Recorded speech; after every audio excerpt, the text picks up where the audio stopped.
Well, let me see. 3 notes per string, and I get moving down 3 frets. Supposed to be the same notes, but it's not that way. Pattern 1, when you mean pattern 1 in minor or in major? Also, major. Let me quickly see what you mean. You could be meaning like your typical 3 notes per string major shape, so it's... Let me just play that with a clean tone. I kind of feel like doing this for a bit, so if you guys don't mind. Let me see. A little bit of a guitar lesson time. So we're talking like, let's say it's in the key of A, whatever, A major. Oh shit, I'm down-tuned, I'm wondering what the fuck. Okay, fine, whatever, let's just take it a string group lower. You mean this pattern, right?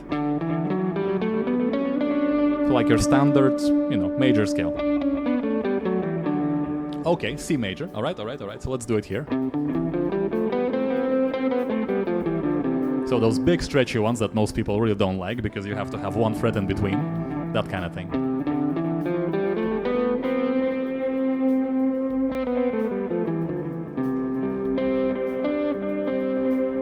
Alright, so let's see where we go from here.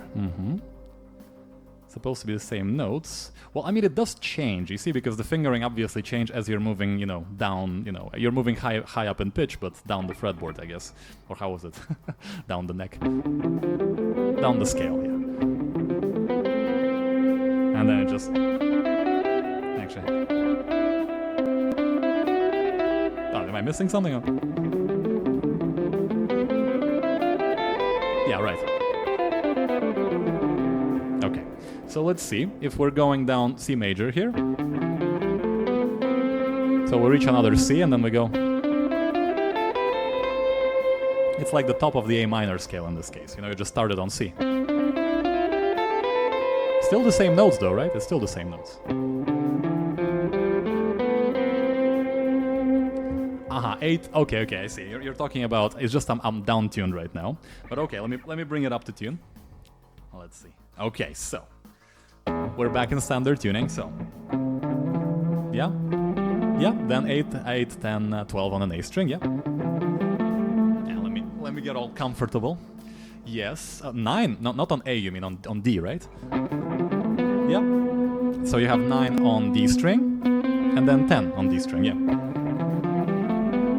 That's your standard C major scale, starting from the 6th string, yeah.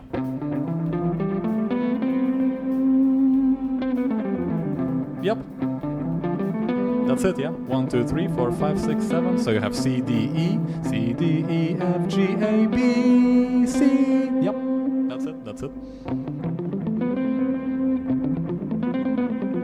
And let's see what exactly you're talking about, yeah, with the relative minor thing.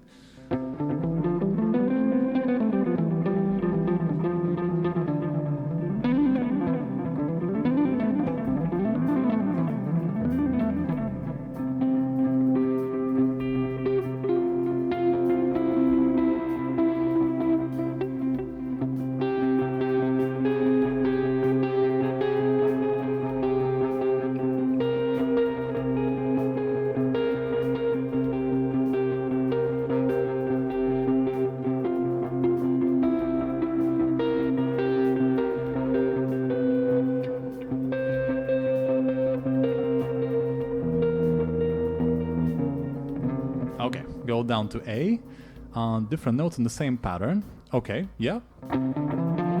Well, yeah, what they mean is the same shape of the fingers, right? Because you have 1 fret in between. Just like C, D, E, and then F, G, A. Yeah, it's the same, the same distance between the fingers, essentially, is what they mean.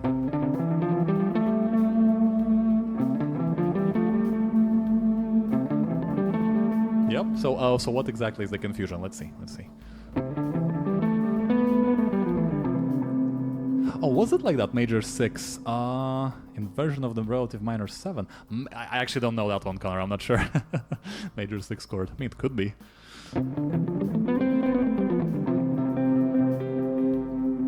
But it's not the same notes. Oh, what do you mean not the same notes? It still is. So if we're talking C, D, E, F, G, A, B, right? So your full C major scale. So C, D, E, F, G, A, B. There you go. So which notes do you mean? Which notes need to be the same? I'm not sure I'm following.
I'm still not sure.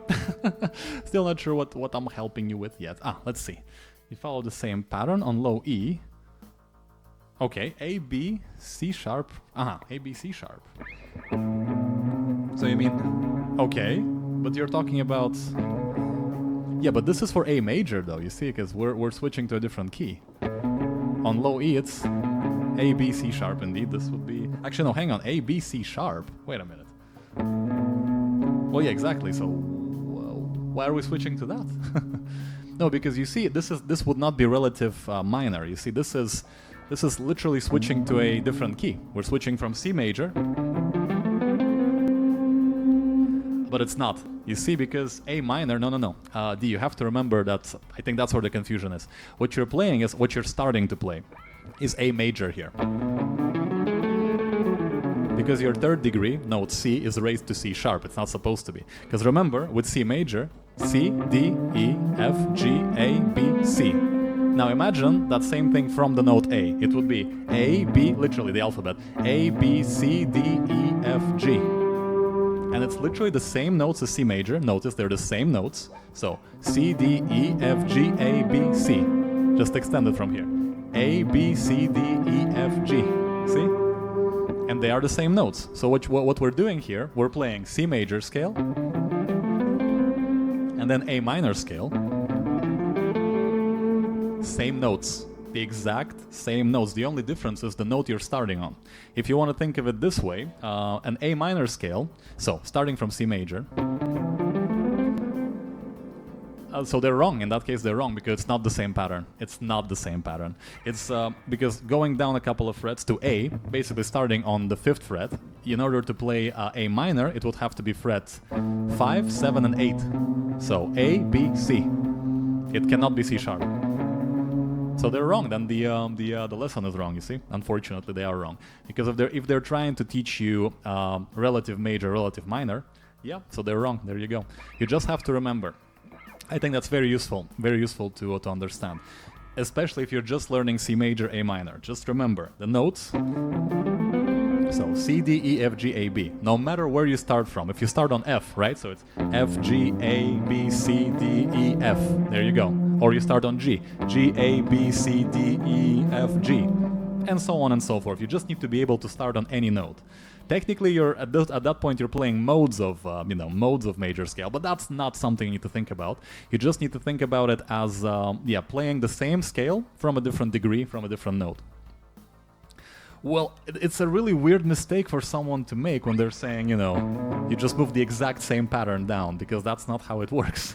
That's a really weird mistake. If he wanted to teach you exactly a different key, but using the exact same pattern, as in C major, and then he would have to say, oh, look at this. This is the easy way to just, move it down. If you want to be in A major, you play the exact same pattern.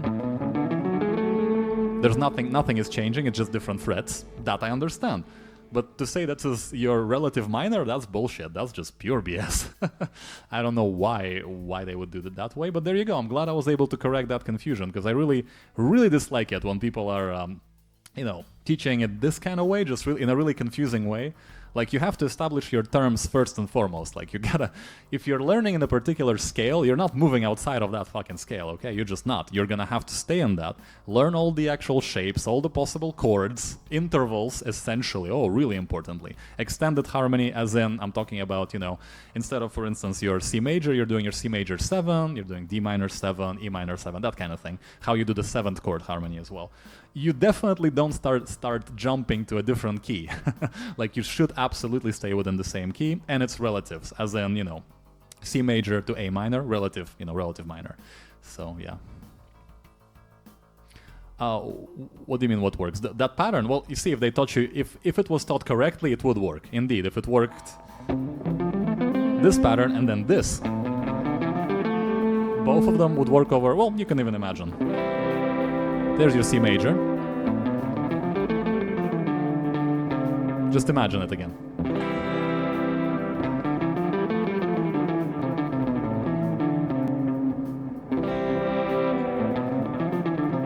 As long as you land on the C, right? You see? And if you play A minor,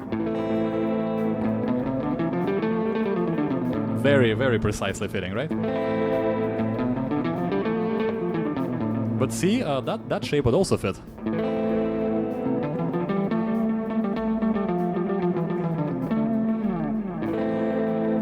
Because it's the same notes, you see, ultimately it's the same notes. The difference there is in the intervallic arrangement, basically. It's what intervals you're playing, essentially. Because if you're thinking of this as your key center, if you're thinking A minor, then you're doing, 1, 2, 3, 4, 5, 6, 7. These are the, the intervals relative to it. I'm not gonna say minor or major, obviously, if we're in A minor, they're all minor intervals. So that's kind of the idea. It's not that complicated, it really isn't. I think I'm explaining it in a slightly more complicated way than it should be.